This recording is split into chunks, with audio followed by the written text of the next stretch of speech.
আসসালামু আলাইকুম। আজকে আবারও সকলকে অনেক অনেক অভিনন্দন জানাচ্ছি আরিশাপাকশালায় খুবই মজার একটি রেসিপি দেখার জন্য। আমার আজকের এই রেসিপি আমি তৈরি করেছি বিকালের জন্য। আপনারা চাইলে কিন্তু এরকম অল্প কিছু উপকরণ দিয়ে এই মজার নাস্তাটা তৈরি করে নিতে পারেন। আশা করছি খুবই ভালো লাগবে। তাহলে চলুন দেখে নিই নাস্তাটা আমি কিভাবে তৈরি করছি।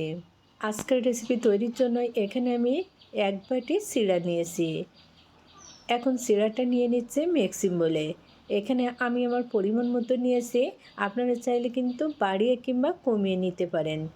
এখন চিড়াটা ধুয়ে নেওয়ার জন্য পর্যাপ্ত পরিমাণে পানি দিয়ে দিচ্ছি। চিড়াটা আমি কয়েকবার পানি পাল্টায়ে খুবই সুন্দর করে ধুয়ে নিয়েছি।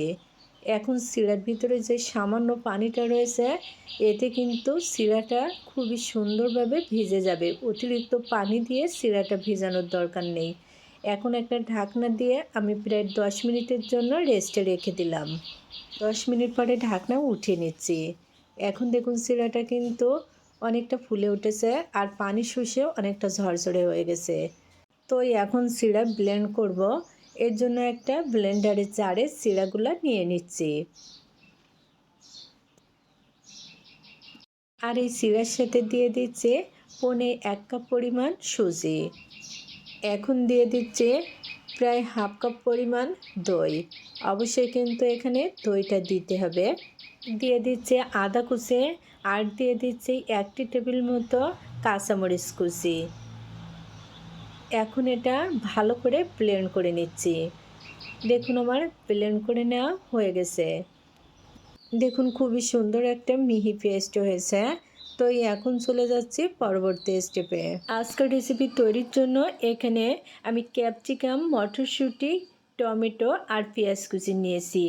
এখানে আমি আমার পছন্দ মতো নিয়েছি। আপনারা চাইলে কিন্তু আপনাদের পছন্দ মতো যে কোনো সবজি এখানে অ্যাড করতে পারেন।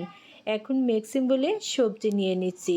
তবে সবটুকু সবজি কিন্তু আমি একসাথে নিচ্ছি না। এখান থেকে অর্ধেকটা পরিমাণ নিয়ে নিচ্ছি আর বাকি অর্ধেকটা আমি পরের জন্য রেখে দিচ্ছি। এখন নিয়ে নিচ্ছি পরিমাণ এবং পছন্দ মতো ধনিয়া পাতা কুচিয়ে আর হাফ কাপ পরিমাণ গাজর। এখানে গাজর আমি গ্রেটারে গ্রেট করে নিয়েছি। এখন এর সাথে দিয়ে দিচ্ছি স্বাদ মতো লবণ। আগে থেকে যে মিশ্রণ তৈরি করে রেখেছিলাম সেই মিশ্রণটা এখন এর ভিতরে দিয়ে দিচ্ছি। দেওয়া হয়ে গেছে। এখন দিয়ে দিচ্ছি চিলি ফ্লেক্স। অবশ্যই এখানে চিলি ফ্লেক্সটা দিয়ে দিবেন। এখন সব উপকরণগুলো আমি প্রায় 2 মিনিট ধরে নেড়ে চেড়ে মিশিয়ে নিচ্ছি। দেখুন আমার মিশিয়ে নেওয়া হয়ে গেছে। এখন কিন্তু ব্যাটার পুরোপুরি রেডি। তো এটা পাতলা হবে না, তুলনামূলকভাবে ঘন হবে। তো এই পর্যায়ে চুলায় প্যান বসিয়ে দিলাম আর প্যানে দিয়ে দিচ্ছি 1 টেবিল মতো রান্নার তেল। তেল প্যানের চারিদিকে এভাবে ছড়িয়ে নিয়ে কিন্তু নাস্তাটা তৈরি করতে হবে। তেল গরম হয়ে গেছে। এখন ব্যাটার মিশিয়ে নিয়ে আমি ব্যাটারটা প্যানে দিয়ে দিচ্ছি। অবশ্যই একটু মিশিয়ে নিতে হবে। এখানে আপনারা যেরকম নাস্তার সাইজ করবেন ঠিক সেরকম ব্যাটার দিতে হবে।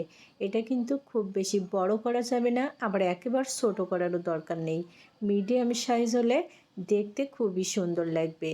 এটা অনেকটা প্যানকেকের মতো। প্যানকেক আমরা যেভাবে তৈরি করি ঠিক সেইভাবে তৈরি করতে হবে। সবজিগুলো আমি রেখেছিলাম সেখান থেকে এরকম কিছুটা পরিমাণ এই নাস্তার উপরে এভাবে ছড়িয়ে নিচ্ছি। এটা দেখতে যেমন সুন্দর লাগবে, নাস্তাটা তৈরি হওয়ার পর খেতে কিন্তু অসম্ভব টেস্টি হবে। এগুলো দেওয়ার পরে এখন একটা খুন্তি দিয়ে এরকম একটু চেপে নিতে হবে যেন নাস্তা উল্টানোর পরে এগুলো ছড়িয়ে না যায়। এখন চুলার আঁচটা একেবারে লোতে রেখে একটা ঢাকনা দিয়ে 3 মিনিটের জন্য ঢেকে দিচ্ছি। 3 মিনিট পরে ঢাকনা উঠিয়ে নিলাম। এখন কিন্তু ব্যাক সাইডটা অনেকটা কুক হয়ে গেছে। তো এখন আমি উপর সাইডটা ভাজার জন্য উল্টে নিচ্ছি। এই নাস্তাটা ভাজার সময় কিন্তু অবশ্যই একটু সময় নিয়ে ভাজতে হবে আর চুলার আঁচটা কিন্তু একেবারে লোতে রাখতে হবে, কারণ এর ভিতরটা অনেকটা নরম। একটু সময় নিয়ে ভাজলে কিন্তু নাস্তাটা অনেক বেশি ক্রিস্পি হবে, খেতেও খুবই মজার হবে। এখন আবারও আমি 2 মিনিটের জন্য একটা ঢাকনা দিয়ে ঢেকে দিচ্ছি।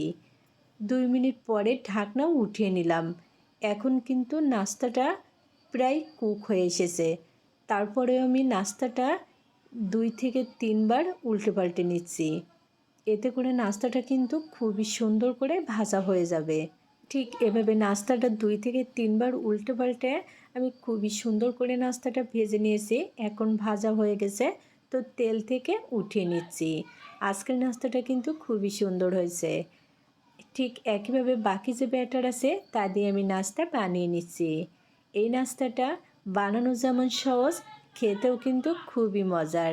আপনি যাকে খাবেন সে কিন্তু খুবই পছন্দ করবে। দেখুন সবগুলা নাস্তা আমি একইভাবে বানিয়ে নিয়েছি। নাস্তাগুলো দেখতে যেমন সুন্দর হয়েছে, খেতে কিন্তু আরও বেশি মজার হয়েছে। তো আজকে খুবই সহজভাবে সহজ রেসিপিতে নাস্তাটা শেয়ার করলাম। আশা করছি আপনাদের কাছে খুবই ভালো লেগেছে। যদি ভালো লাগে অবশ্যই বাসায় ট্রাই করে দেখতে পারেন।